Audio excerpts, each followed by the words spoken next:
E aí, gente, vamos continuar aqui mais uma aula e agora vamos falar sobre diferenciação numérica, né? Como é que a gente faz para computar aqui uma derivada? Então, vamos lá. Primeiramente, né, a gente estudou sobre método das diferenças finitas. E a gente viu que dependendo da quantidade de pontos que a gente tiver, a gente vai ter um erro, né?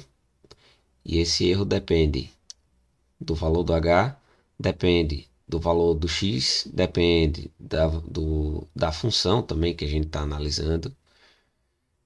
Então, vamos ver como é que a gente faz para implementar aqui o método de diferenças finitas para calcular, tá? O valor da derivada. Então, vamos lá. Para dois pontos. Então, vou fazer assim. Como a gente vinha fazendo anteriormente, vou fazendo uma função, beleza? Vou colocar aqui o nome de MDF 2PT, né? Dois pontos. E aí a gente vai passar o quê? A gente vai passar para essa função, quando a gente for utilizar ela, a nossa função f e o a gente pode ter duas alternativas, né? Ou a gente usa quer dizer, a gente vai primeiro passar o x0, né? Que é opa, por que que ele não tá funcionando?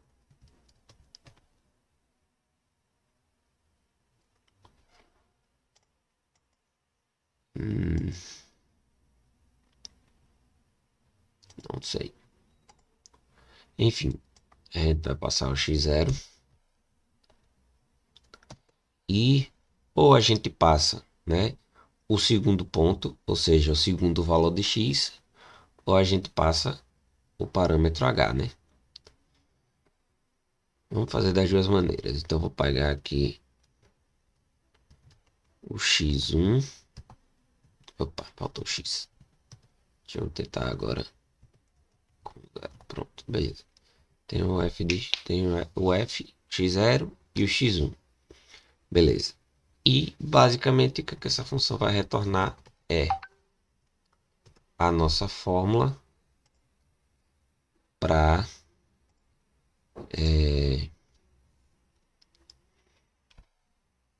essa fórmula, né, no caso, não essa, né, mas uma fórmula parecida com essa que a gente viu lá em sala de aula, que é justamente a gente fazer f de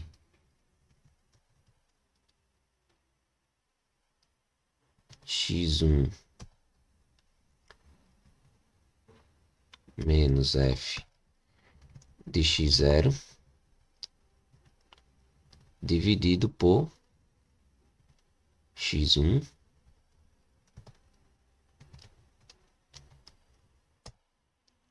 menos x0,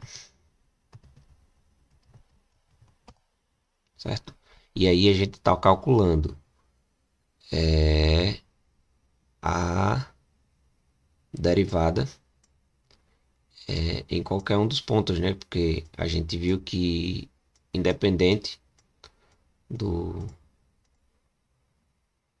de qualquer um dos casos que a gente pegar aqui, se a gente fizer tanto, né, o método da diferença finita avançada como atrasada ou progressiva ou regressiva, né, chame como quiser, a gente vai ter o mesmo valor, certo? Justamente porque a gente está interpolando, né, por uma reta. Então, depende do ponto que a gente pegar, tá? Inclusive, para generalizar um pouquinho melhor, a gente pode inclusive fazer o seguinte. ao invés de passar só isso aqui, a gente passar o mf dois pontos e passar. Eu vou colocar aqui como vetor x para a gente diferenciar de que o vetor x é um vetor, não um ponto, não um número. E aqui a gente faria vetor x, a posição 2 menos vetor x na posição 1, vetor x na posição 2 menos vetor x na posição 1. Lembrando que a única coisa que precisa se manter é a ordem. Então, se eu faço f da posição 2 menos f da posição 1, eu tenho que fazer na posição 2 menos a posição 1, aqui no denominador também, certo? Senão ele vai inverter o valor da derivada. Então, legal, beleza. E aí a gente pode facilitar, né? Deixando só essa daqui. Então, beleza. Só que tem uma coisa, para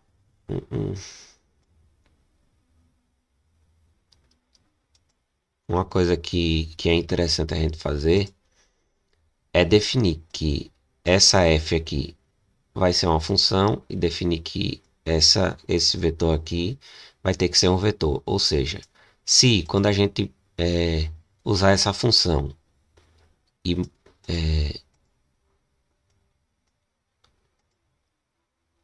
esse, esse primeiro parâmetro não for uma função ou o segundo parâmetro não for um vetor, ele vai dar um erro, né? Então, o que a gente pode fazer para garantir isso é a gente usar aqui essa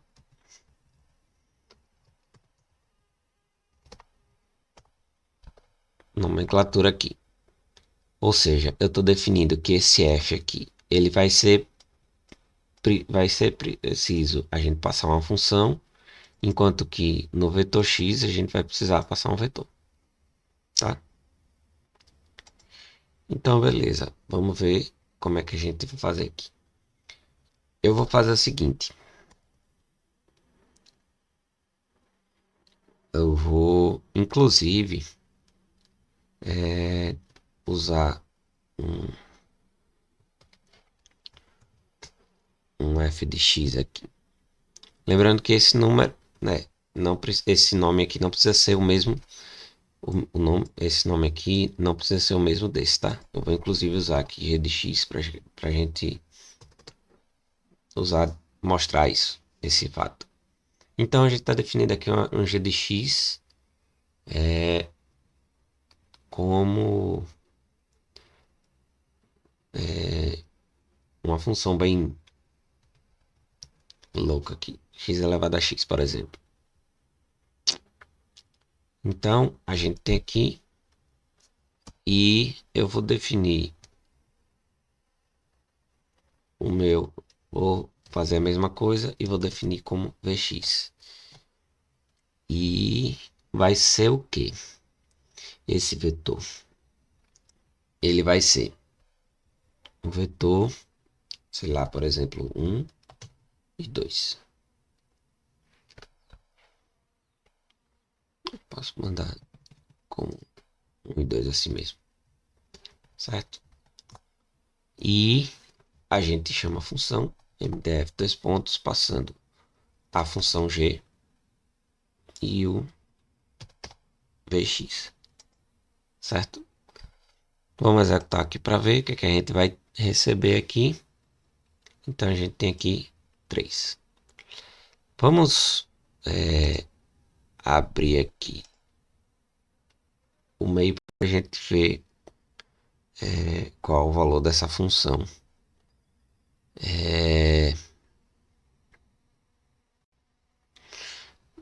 Na na sua fórmula analítica. Perceba que eu estou usando aqui um H, que é justamente a diferença entre esse e esse, de uma unidade, né? Ou seja, esse H é relativamente grande, né? E o que a gente pode fazer aqui é fazer... vamos fazer assim, eu quero a derivada em 2. Então, eu vou passar aqui 2 e... Opa! 2.001001. Então eu tenho h igual a 0,01 e a gente tem a derivada de g de x, que é x elevado a x, em 2 como 6,7793 e alguma coisa.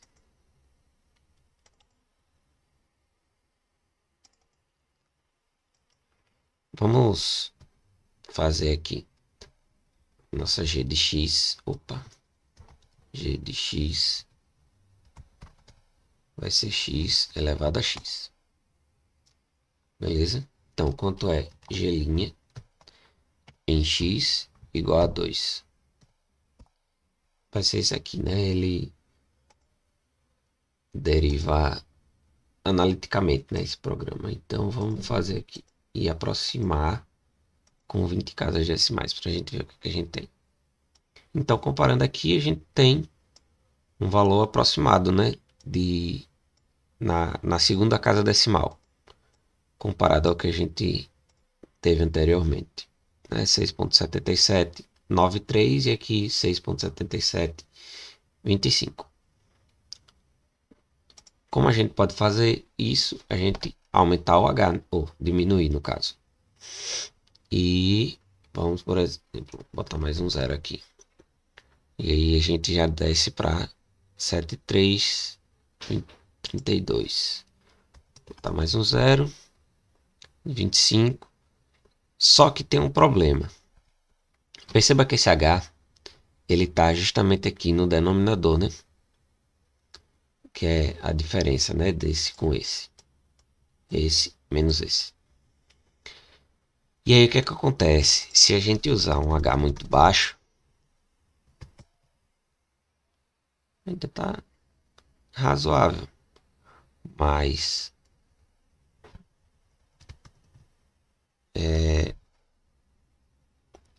isso aqui vai ser quase zero, né? E ele vai tentar fazer 1 sobre alguma coisa que é praticamente zero. E aí a gente vai ter um problema de erro de representação numérica aqui. Tá? Ó. Inclusive aqui ele tá praticamente aumentando, né, o valor. Então, como é que a gente pode fazer para refinar? Como é que a gente viu lá que a gente pode refinar o nosso resultado? Então a gente pode refinar esse resultado fazendo o método da diferença finita para 3 pontos ou mais pontos. Deixa eu desmarcar a saída ali que eu estava fazendo outra coisa. Enfim, e usando 3 pontos a gente tem essas 3 formas, né? Progressiva, centrada e regressiva. Então, uma coisa que a gente pode fazer aqui, analisando para 3 pontos, seria fazer uma função. Opa, cadê? Aqui. Fazer uma função de MDF 3 pontos. E vamos lá. O que é que eu quero fazer aqui agora? Eu vou fazer uma função para os 3 métodos. Como assim? Vamos lá. Eu vou pegar aqui, receber uma função. Vou receber um vetor x. Lembrando que esse x precisa ser um vetor.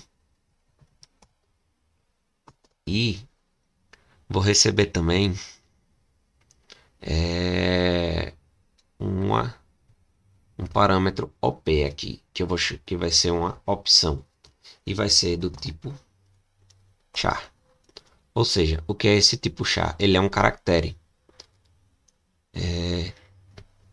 No caso de Python, por exemplo, a gente não tem, na verdade, esse tipo char, né? A gente tem o tipo string, que é o tipo de texto, né? Que a gente usa para textos. Aqui em Julia a gente tem o char, que é basicamente uma letra. Então, eu vou usar esse tipo char para a gente verificar qual é a opção que a gente vai receber. Se a gente vai receber P para progressiva, C para centrada e R para regressiva. Então, vamos lá. E se ele não passar nada, uma coisa que eu posso fazer é colocar esse OP como um parâmetro opcional e iniciar ele com C, ou seja, centrada, por exemplo. E aí, o que a gente vai fazer aqui é, primeira coisa, como a gente está fazendo para 3 pontos, uma coisa que eu não fiz aqui anteriormente, mas que é interessante a gente fazer aqui é checar se esse vetor realmente ele tem 3 pontos. Então, se tamanho de x for 3, coloquei o end aqui no final, aí ele vai fazer alguma coisa. Se não for,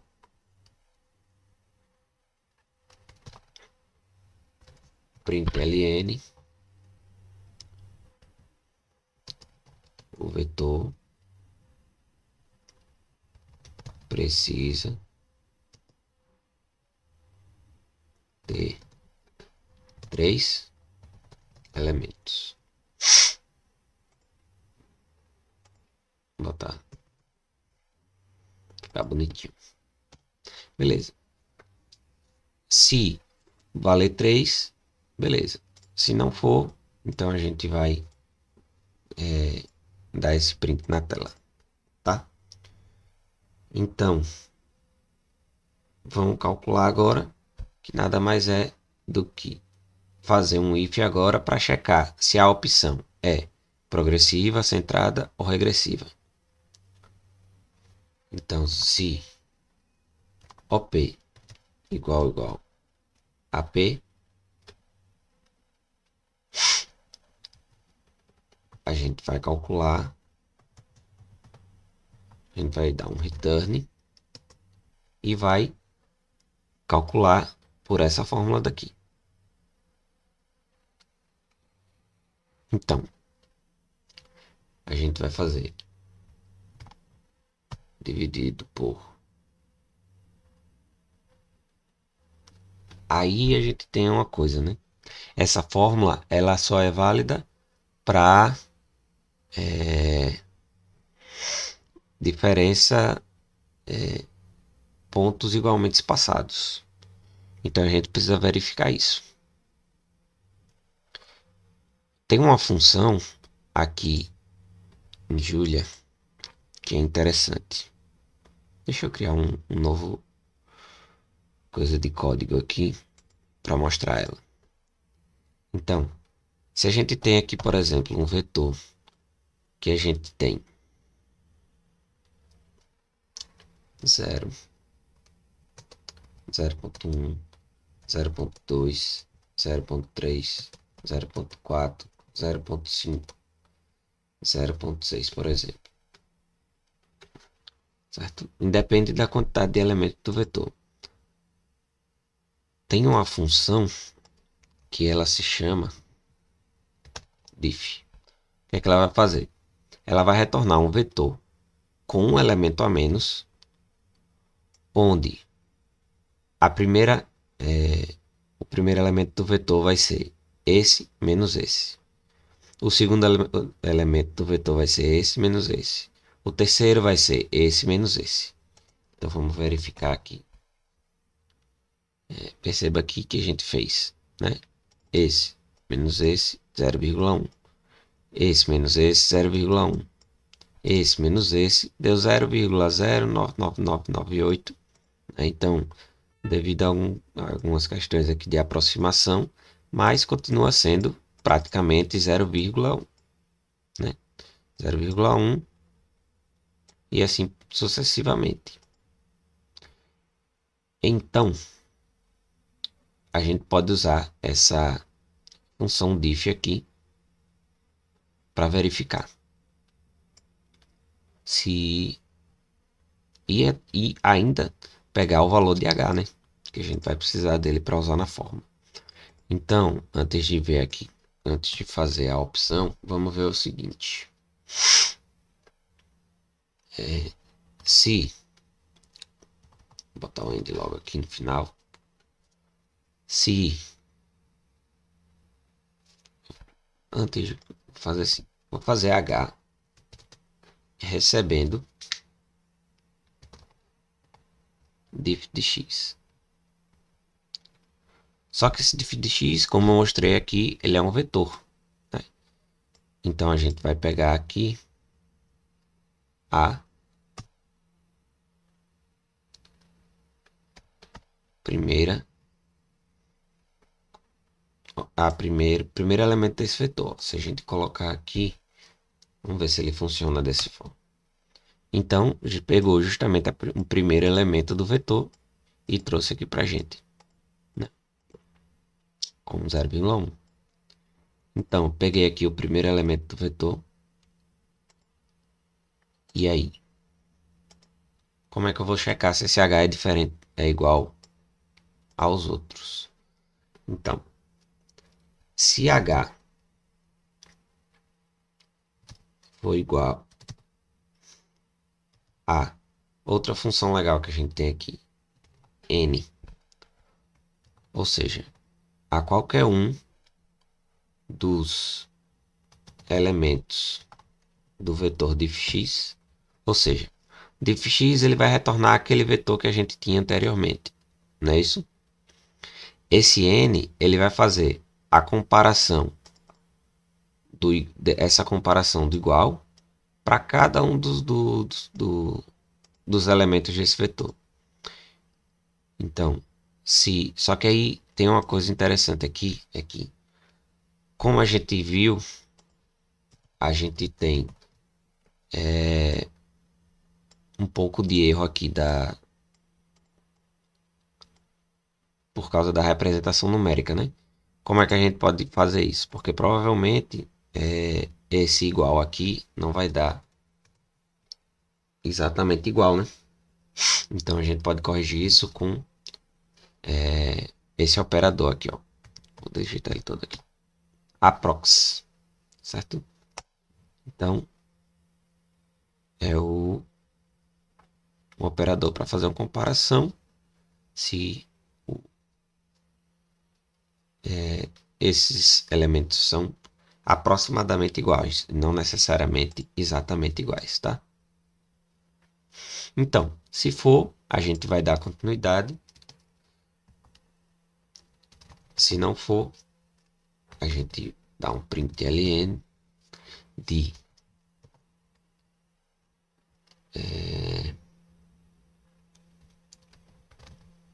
método feito para pontos igualmente espaçados. Epa, espaçados.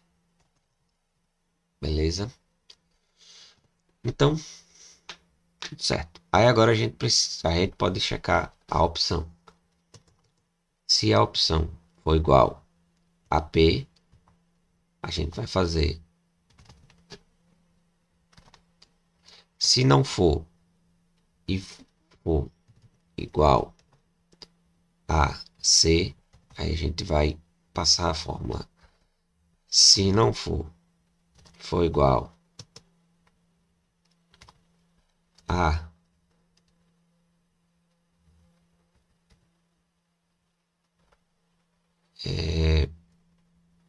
R, né? Regressiva Aí ele vai fazer. E se não for nenhuma das três, a gente dá um println opção inválida, tá? E vou colocar o end, fechar o if. Então, se a gente tem a progressiva, a gente vai ter essa fórmula, que é menos 3 f de x0 mais 4 f de x0 mais h, e, ou seja, do x1 menos f de x0 mais 2h, ou f de x2. Então a gente pode fazer return. Vou já colocar aqui 2h. Em Julia a gente não precisa, a gente pode simplesmente deixar 2h, tá? Que ele vai entender. Mas se vocês preferirem, podem fazer 2 vezes h normal, né? Mas ele entende aqui 2h como 2 vezes h, né? E a gente vai fazer 3 menos 3 vezes f de x 1, né? O primeiro elemento do vetor x, mais 4 mais 4 vezes f de x 2 menos f de x na posição 3. Opa, 3. Vamos ver aqui agora na centrada. Aí a gente vai ter que dividido por 2h. E a gente vai ter f de x1 e f de x3, certo? Opa, não, foi mal. No caso a gente vai ter f de x3 menos f de x1, certo? E a gente estaria calculando a derivada em f de x2. F de x3 menos f de x1 dividido por 2h. E eu vou copiar daqui porque é um pouquinho parecido, né? Não vou copiar não. Vamos digitar. E aí, dividido por 2h. E eu vou ter f de x1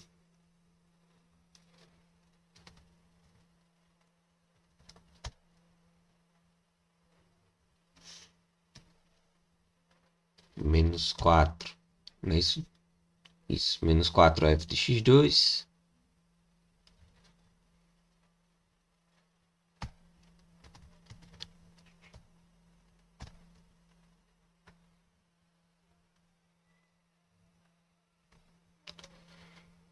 mais 3f, opa, 3f de x3, tá? Então, deixa eu rodar aqui para ele construir. Então, ele já gerou o nosso método. Então, vamos ver aqui. A gente já tem, né, definido aqui o nosso g de x. Não precisa definir de novo. A gente só vai redefinir agora o vx como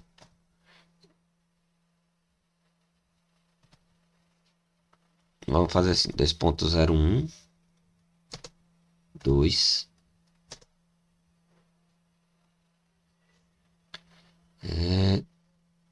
não, peraí, foi mal. 1.99 2 epa, e 2.01.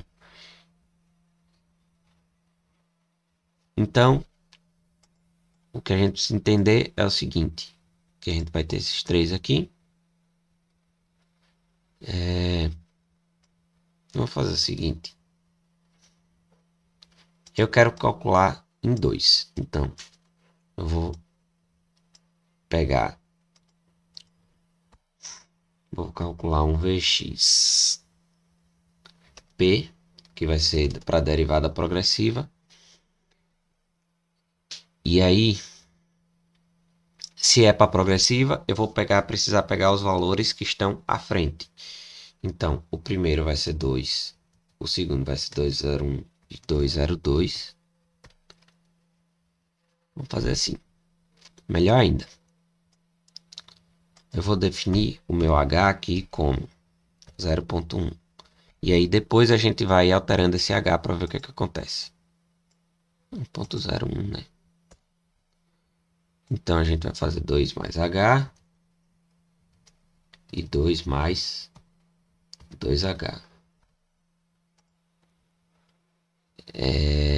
Aqui, esse aqui vai ser o VXC e a gente vai calcular como. Deixa eu colocar aqui para ficar bonitinho. Beleza. Esse vai ser o 2 menos H, 2 e 2 mais H. Ou seja, o nosso ponto de interesse está aqui no meio. Certo? E o VXR, a gente vai pegar os pontos anteriores. Então, 2 menos 2H, 2 menos H e 2. Certo? Defini os três aqui e vamos lá. Vou fazer calcular tudo numa só, para a gente agilizar o processo. E vou colocar aqui MDF progressiva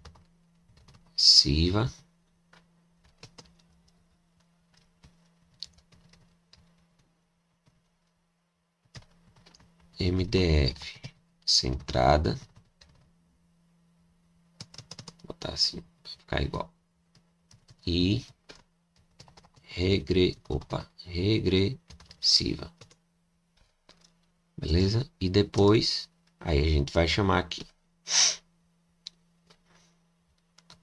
MDF 3 pontos, passando a função, que é a função g, que a gente já tinha definido lá em cima. Nosso vetor x vai ser o VXP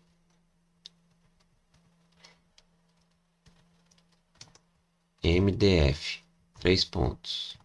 Opa, faltou a opção, né? Então OP vai ter que ser igual a P. Aqui é a mesma coisa. E agora a gente vai passar a ver XC e OP igual a C. Nesse caso nem precisaria, né? Se a gente colocar sem o OP, ele já vai entender que é a centrada. E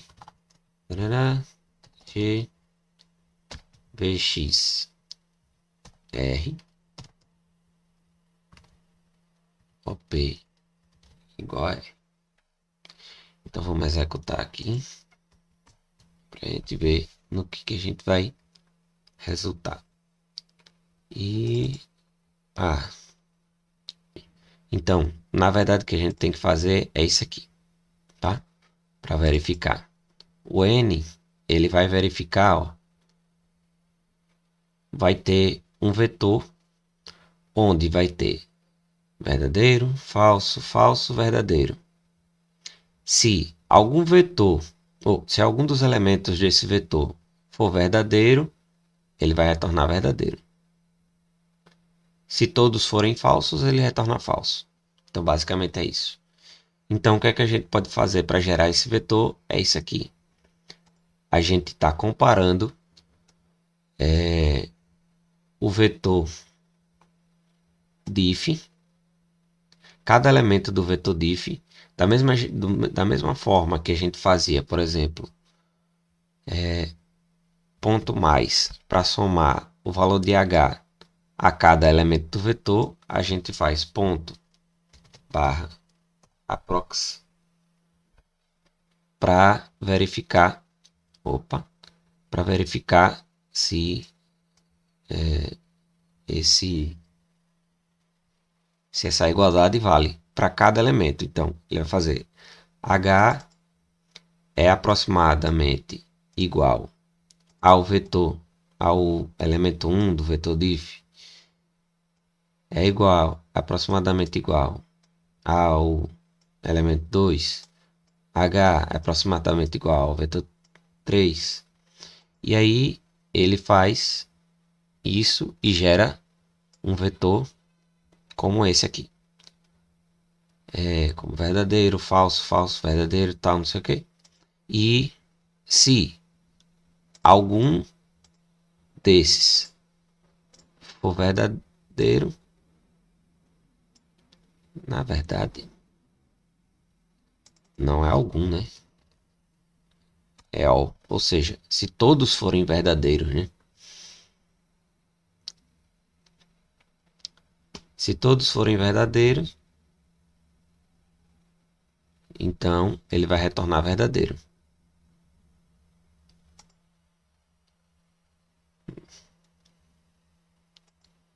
E aí a gente roda e a gente vai ter os três valores para MDF progressiva, centrada e regressiva. E da mesma forma a gente tem um valor, né, na próxima aqui, mas ainda na segunda casa decimal. E aí, para aumentar mais ainda, a gente pega 5 pontos. E aí, para 5 pontos aqui, eu peguei só a centrada, tá? A gente tem as outras fórmulas, né? Se vocês olharem no livro, a gente vai ter as outras fórmulas. E aqui, como a gente já viu como construir a função, eu vou calcular um pouquinho direto, tá? É só, como vocês viram, é basicamente colocar o resultado aqui da função aqui no vetor. Então, se eu pegar aqui, né, se a gente está falando, vou fazer assim, x5 pts. Então, a gente vai ter aqui um ponto. Antes disso, vamos verificar aqui o que acontece se a gente pegar e aumentar, né, o valor de h. Perceba que a gente usou h 0,01 e obteve esses valores. E usando o h aqui 0,01, nesse caso aqui, né, a gente tem esse valor. Se o h aqui é 10 a menos 4, né, no caso aqui, ó, a gente tem 4 casas decimais, a gente tem o valor mais aproximado. Se a gente tem, nesse caso aqui, o h com 10 a menos 4, a gente tem um valor já bem mais próximo aqui, ó. Perceba que a gente tem, né, um valor bem aproximado já. 77258688, né? Então, pelo menos com 6 casas decimais aqui, a gente já tem um valor interessante, beleza?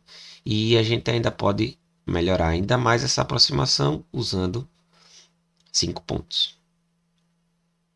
Lembrando que a gente não é legal a gente aumentar tanto o H, porque ó, aí ele já deu uma bugada aqui.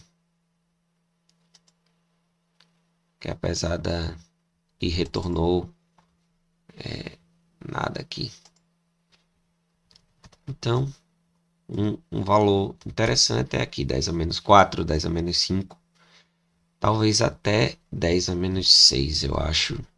Você ainda consiga fazer, ter um resultado interessante, mas eu acredito que mais que isso já começa a ficar ruim o resultado. E aqui é igual, né? A gente tem aqui, por exemplo, vamos fazer o seguinte, a gente fazer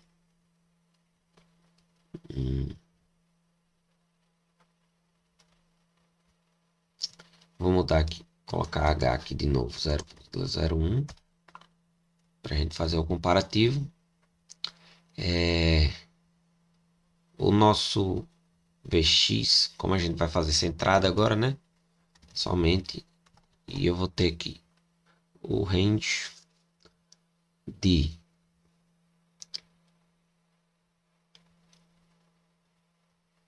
dois menos 2H até 2 mais 2H com um passo de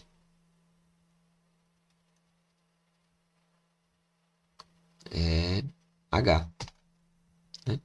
Então ele vai fazer o primeiro ponto, 2 menos 2H, aí vai somar H. Então o próximo passo vai ser 2 mais H, menos H, o próximo vai ser 2, que é justamente o ponto de interesse, e assim sucessivamente. Né? Deixa eu rodar aqui para a gente ver. Então aqui a gente vai ter de 1,98 de 0,01 para, né, 2,02. Se a gente quiser visualizar isso aqui como um vetor, a gente pode fazer vec e passar esse elemento dentro do vetor. Não, é vector.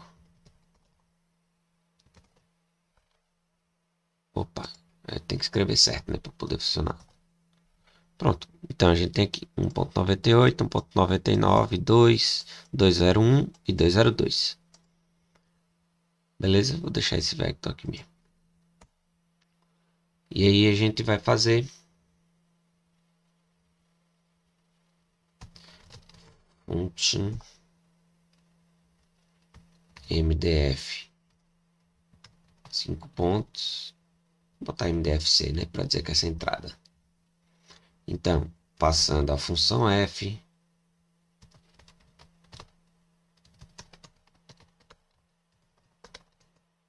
opa, passando o que eu posso fazer, na verdade, é que outra metodologia que a gente pode aplicar é dizer quem é o x0. O que, que ele está dando? Não sei, mas vamos lá. X0, que agora vai ser um número, certo?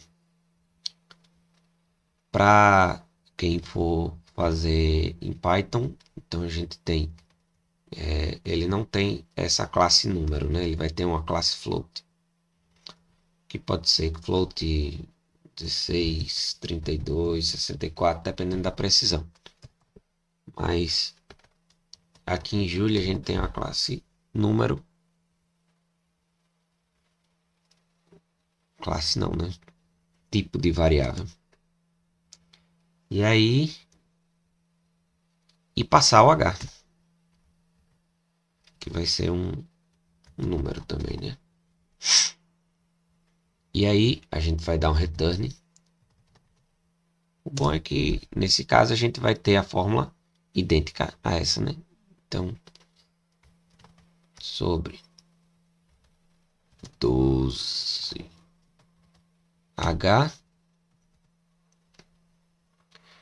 menos F de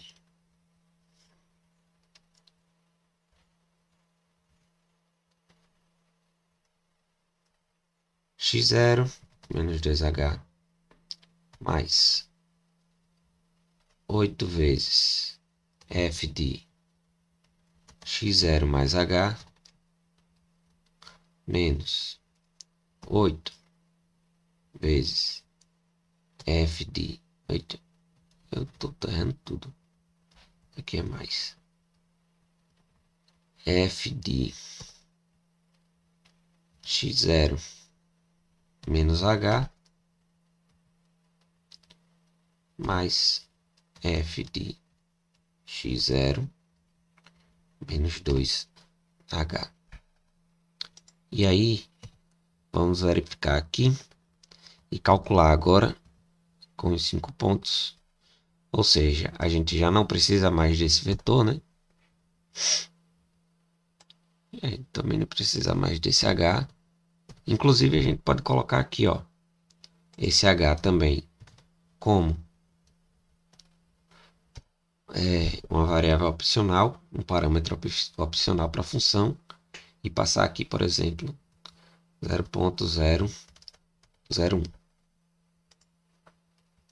Então vamos lá, vou calcular da função g, que está definida lá em cima, né, que é x elevado a x, o valor 2, né, eu quero no x0 igual a 2, e não preciso, né, inicialmente do h.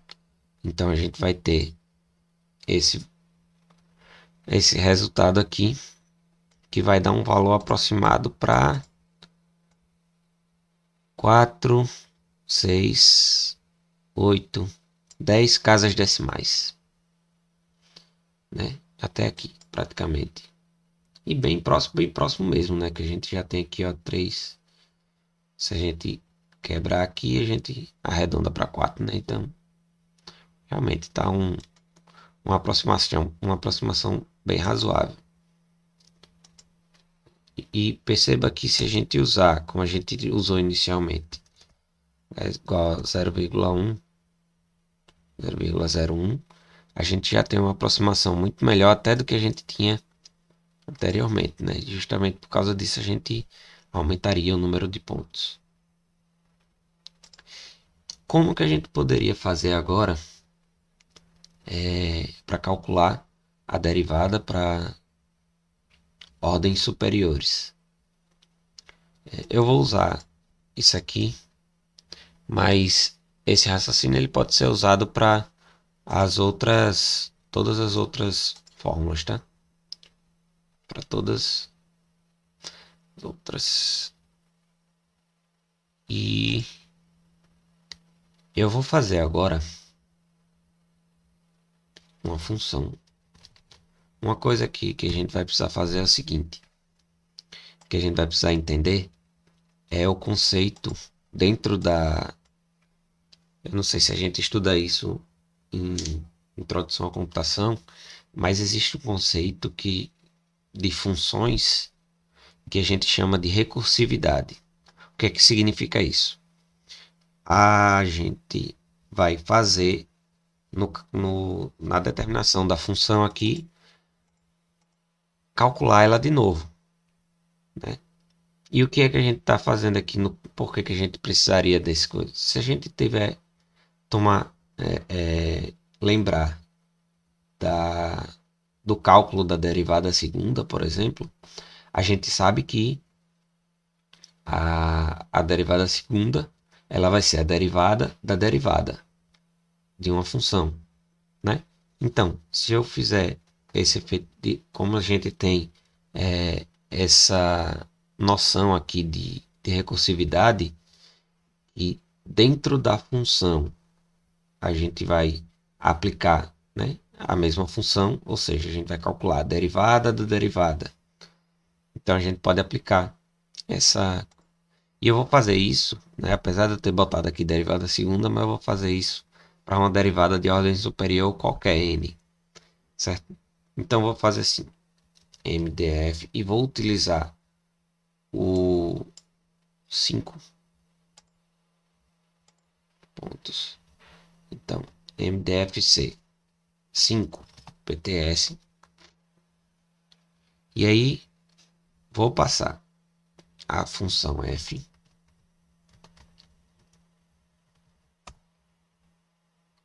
vou passar ponto x, que é um number. Vou passar agora um parâmetro n, que vai ser um inteiro, certo? A gente tem várias classes aqui de int, né? Dependendo da, da precisão que a gente precisa, mas eu vou passar aqui como um inteiro qualquer, e quem vai decidir a precisão é a própria linguagem. E vou passar de novo o h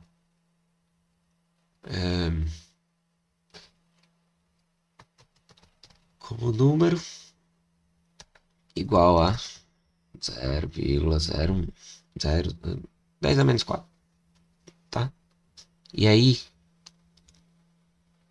só que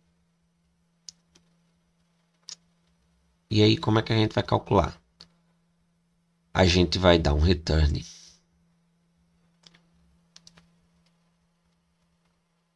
se a gente calculasse a primeira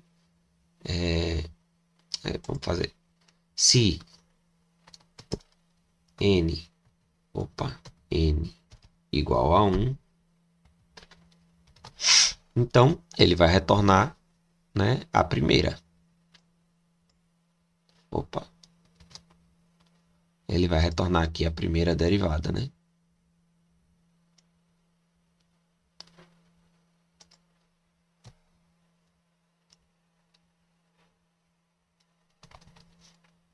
Se não for, note que se n for menor do que 1, não vai fazer sentido, né? A gente calcular. Então eu vou dar um print ln valor inválido para n, né? Se n for 0 para baixo, então não faz sentido a gente calcular essa função. Mas se não for e n for qualquer valor, independente ele de qual seja, vou botar aqui um end. Independente de qual seja o valor de n, a gente vai retornar o valor da derivada. 12h, né? E aí a gente vai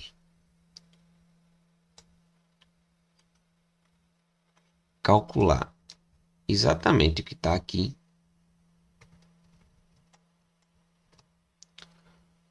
Só que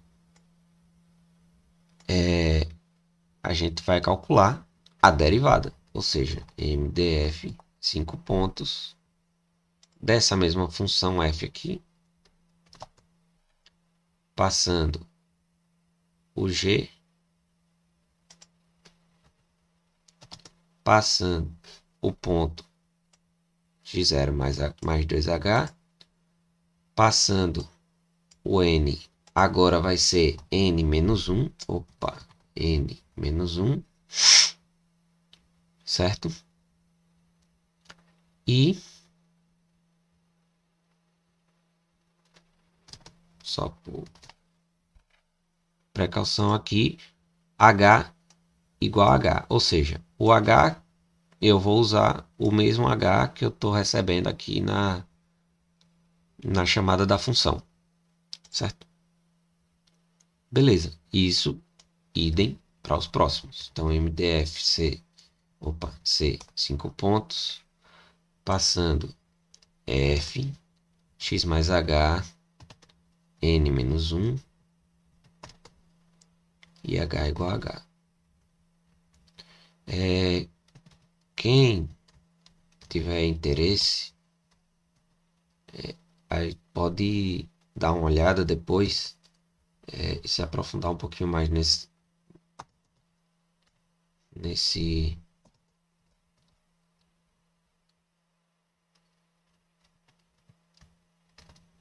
nesse processo, né, de como é que chama? De recursividade para entender melhor, né? Pode dar uma pesquisada.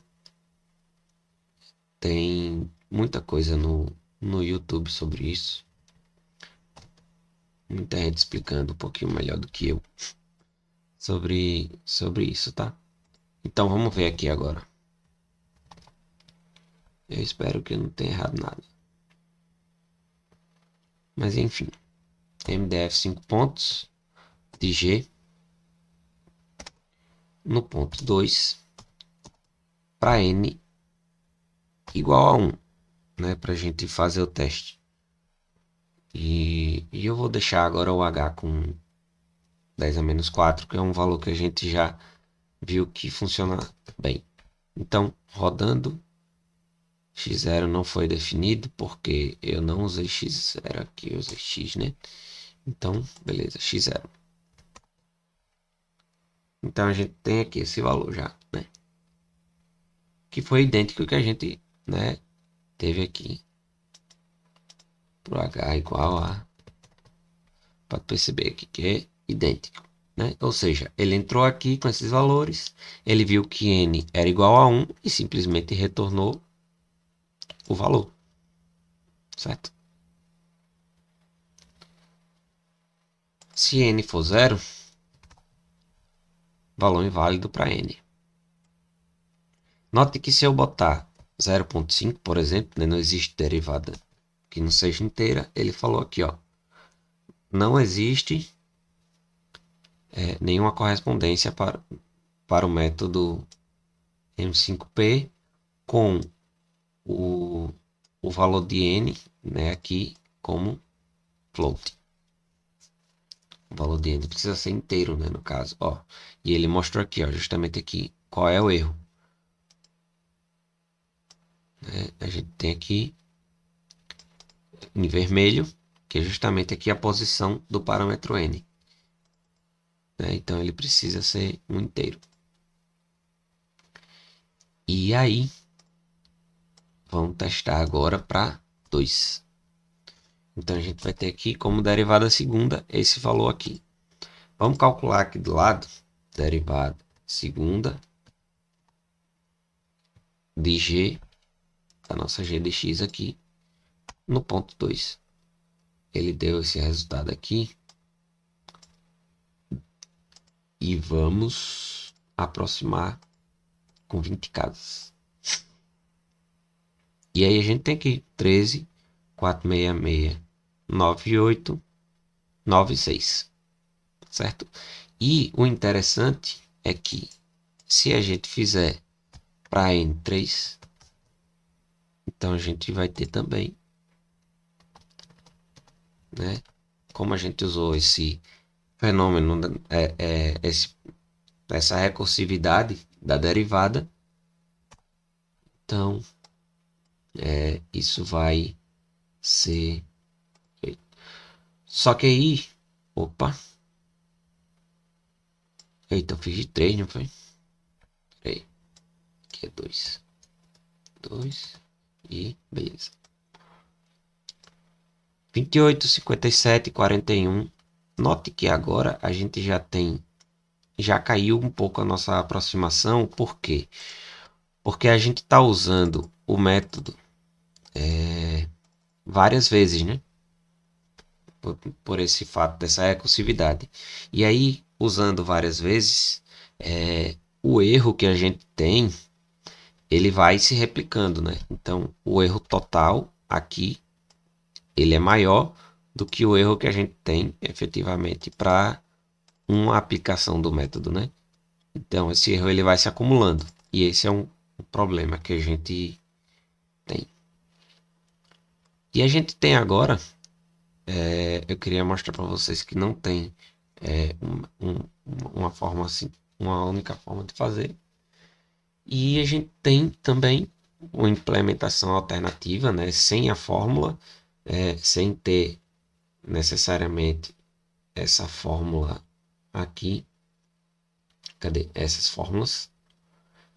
Que a gente vai, na verdade, seguir aquele passo a passo de a gente pegar os pontos calcular, fazer a interpolação. E a partir da interpolação, a gente calcular a derivada do polinômio e fazer fazer a determinação da derivada. Então, vou fazer o seguinte. Eu vou vir aqui, pegar o notebook aqui de interpolação polinomial que a gente fez, né, na aula de interpolação polinomial. E a gente tem aqui o método pela matriz de Vandermonde, né? Por que é interessante esse método? Porque justamente a gente recebe o coeficiente do polinômio, tá? Então, eu vou fazer isso. Vou pegar essa galera aqui. Vou copiar para cá. Então, o que a gente está fazendo, pelo menos até aqui. Deixa eu comentar isso aqui. Então, só relembrando, a gente calcula aqui. Antes disso, vamos fazer uma função. Mais interessante, né? A gente fazer uma função onde a gente vai passar aqui. MDF. Simplesmente, meta diferenças finitas, tá? Onde eu vou receber uma função f, como a gente vinha fazendo, e vou receber uma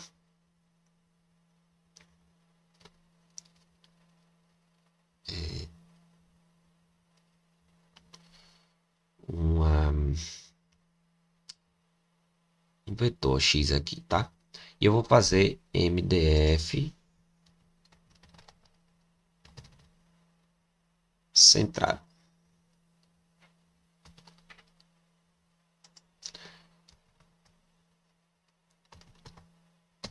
Porque, em geral, o método de diferenças finitas centradas ele tem um erro menor do que os demais, né?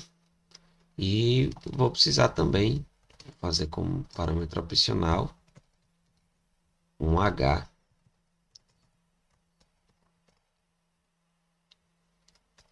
de 10 a menos 4, tá? Então, vamos fazer o seguinte. Copiar essa galera lá para dentro da função e fazer as devidas implementações.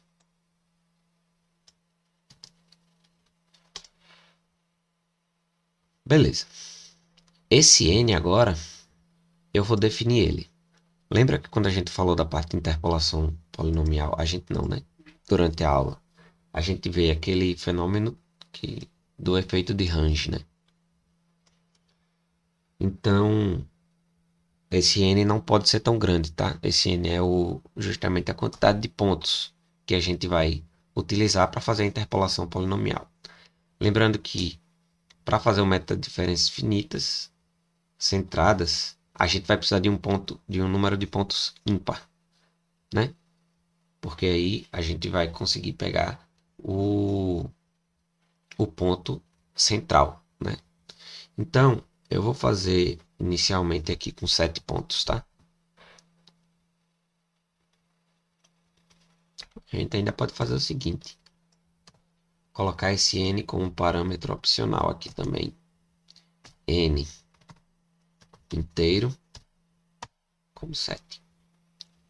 Tá? Beleza. Aí ele vai criar aqui a matriz de Vandermonde, como a gente viu. Vai calcular os coeficientes, resolvendo o sistema linear. E vai calcular aqui a função interpoladora. Beleza? Só que nesse caso aqui, a gente não quer a função interpoladora para para a função. A gente quer a função interpoladora para a derivada. Então, valendo-se dos princípios de como a derivada da soma é a soma das derivadas, a derivada do coeficiente. Então, a gente só precisa se a gente tem um polinômio, a gente vai ter a derivada desse polinômio, vai ser a derivada de cada termo x elevado a k aqui, né? Então, cada termo desse aqui, como é que vai ser a derivada? Vai ser esse expoente, ele cai, né? Multiplicando aqui, e a gente vai fazer menos 1, né? Nada demais. E a gente vai dar um return. Opa. F interp. Pronto. Basicamente é o que a gente tem aqui. Quer dizer, no elemento x, né? Ou seja, ele vai retornar. Vou botar assim. Diff f interp. Para dizer que é a derivada da função f interpolada. Certo? E vai retornar o valor dessa função no elemento x que a gente está recebendo aqui. Certo?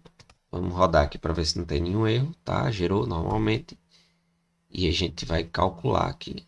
Deixa eu esconder aqui. Tá?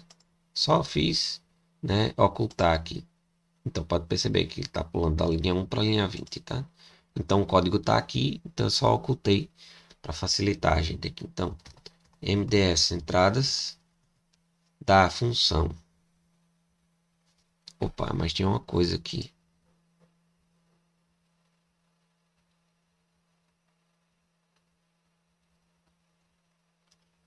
Vamos fazer o seguinte.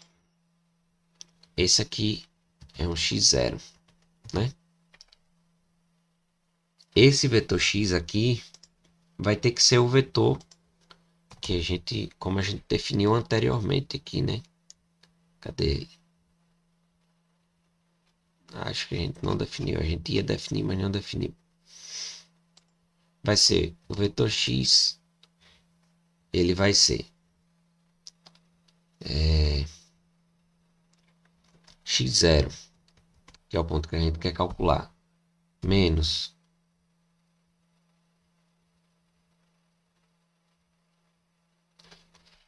3h, né? No caso que o n for 7. Então, a gente pode fazer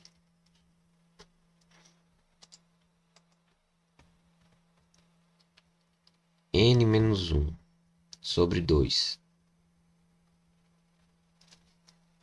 Vou fazer assim para facilitar o entendimento. Vezes h, certo? Opa, sai esse. Tá? Porque aí, n menos 1 vai dar 7 menos 1. Dá 3, ou dá 6, dividido por 2 dá 3. Então aí a gente teria 3 vezes h. Se a gente usasse, por exemplo, 5 pontos, como a gente tem, né? Na célula anterior. Então a gente vai ter 5 menos 1, 4, dividido por 2, 2. Então, menos 2h, né? Como a gente tem aqui. Beleza. E aí a gente vai ter, pulando, né, um passo de h e esse mesmo termo aqui, só que agora mais h. Deixa eu mostrar isso aqui, tá? De novo, só para não ter dúvida. Então eu quero n igual a 7, por exemplo, e o h igual a 0, 1. E eu acho que x0 vale 2. Não, não tem x0 ainda. Então x0 igual a 2. Opa, faltou aqui, né?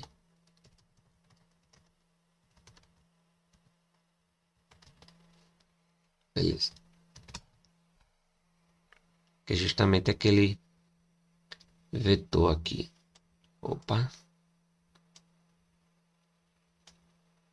E aí a gente pode, como a gente fez anteriormente, visualizar isso aqui como um vetor. Então, realmente, né? Eu tenho 7 pontos. 1, 2, 3, 4, 5, 6, 7. E começando, o ponto do meio aqui é o 2, que é o ponto de interesse da gente. E o H pulando de 0,1 em 0,1. Beleza? Então vamos continuar aqui. Beleza, criei a matriz de Van der Monte e, né? E aqui eu tenho que voltar com x0.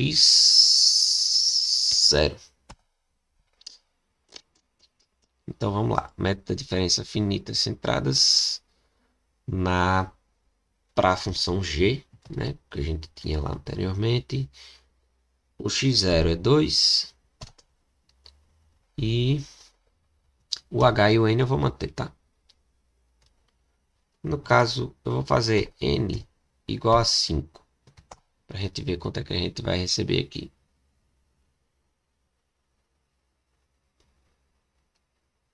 A gente teve algum problema aqui. Erro de domínio. Não pode levar a -1.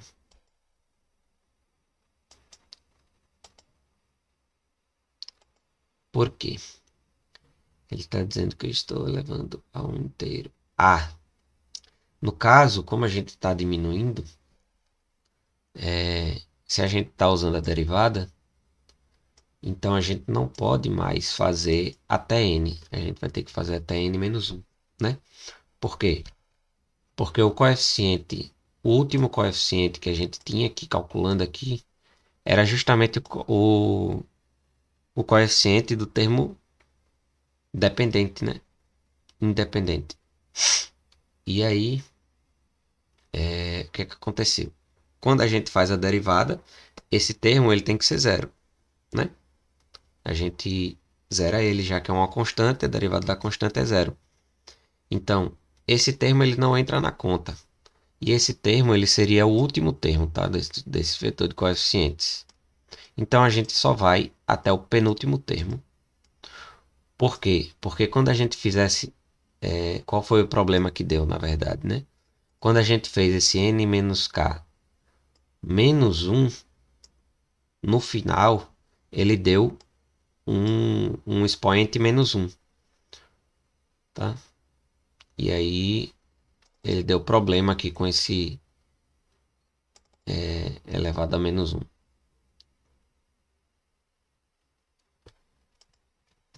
Então, a gente tem aqui, ó. Perceba, vamos ver se a gente teve o mesmo resultado. Então, a gente teve aqui, ó. Deixa eu copiar aqui e colocar ele aqui.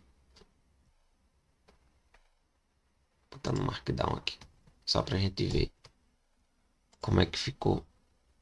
Então, né, a gente teve com n igual a 5 aqui, a gente teve um resultado bem parecido, né, do que a gente tem na fórmula.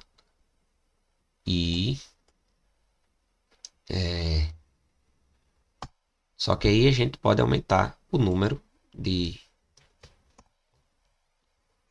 pontos aqui para 7. E aí a gente tem um número um pouco, uma aproximação. Se a gente usar 9, por exemplo,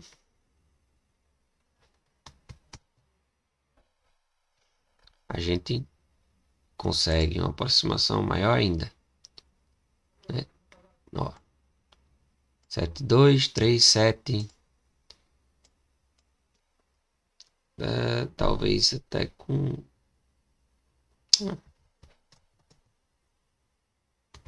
Que 9 já tá bom aqui na nossa brincadeira, né? Ó, já tá, né, perdendo um pouquinho de...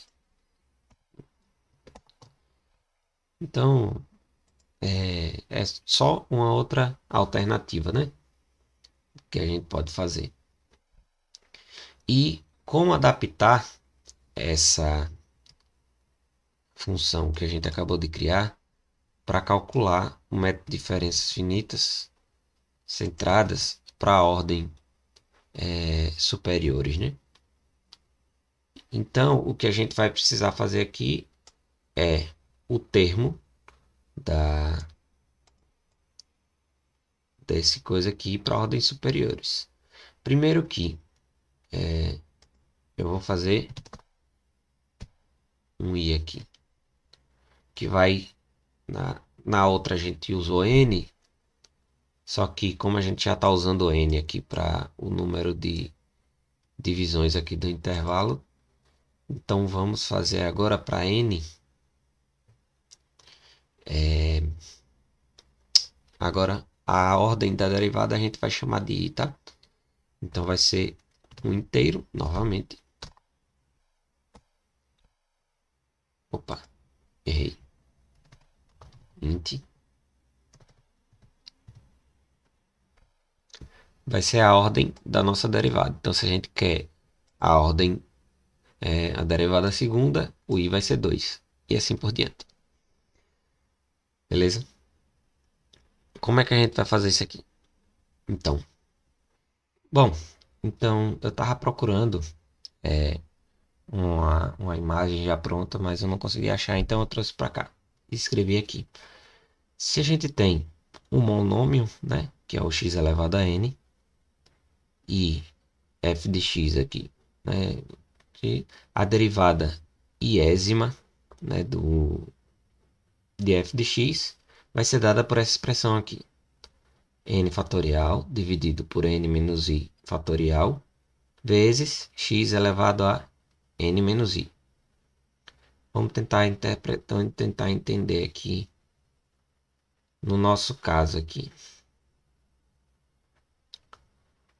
No nosso caso aqui, se a gente prestar atenção, n menos k, na verdade, é o nosso n, né? Se a gente tem, ó, x elevado a n aqui, onde a gente tinha aqui na interpolação polinomial, a gente tinha, né? A gente tinha x elevado a n, ou x elevado a n menos k, né? Então, o nosso n seria aquele n menos k. Então, a gente vai fazer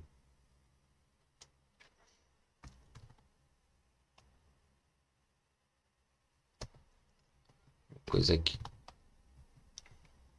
Vai ter aquela fração, né? Aqui onde tem 1 vai ser o i, né? Então, n menos i, né? A partir daqui, n menos i. O nosso n aqui era o n menos k. E aqui é o i. E a gente vai ter fatorial de n. A gente tem aqui uma função para calcular o fatorial. Nativa aqui de Julia, tá? O nosso n é o n menos k. E dividido pelo fatorial de n menos k menos i. Beleza? Tranquilo. Então é só a gente calcular agora. MDF centradas. Passando G, 2. E agora o I, né? Como quanto, meu Deus? 2, né? Erro de domínio de novo. Por quê? Porque a gente tem que fazer até n menos i, né? Justamente por aquele mesmo motivo, né? Que a gente está eliminando os termos constantes. Então, rodando essa bagaça aqui, a gente tem aquela forma, aquele valor lá de 13.44.4669, 895. E aí a partir daqui a gente perde, né, a, a precisão.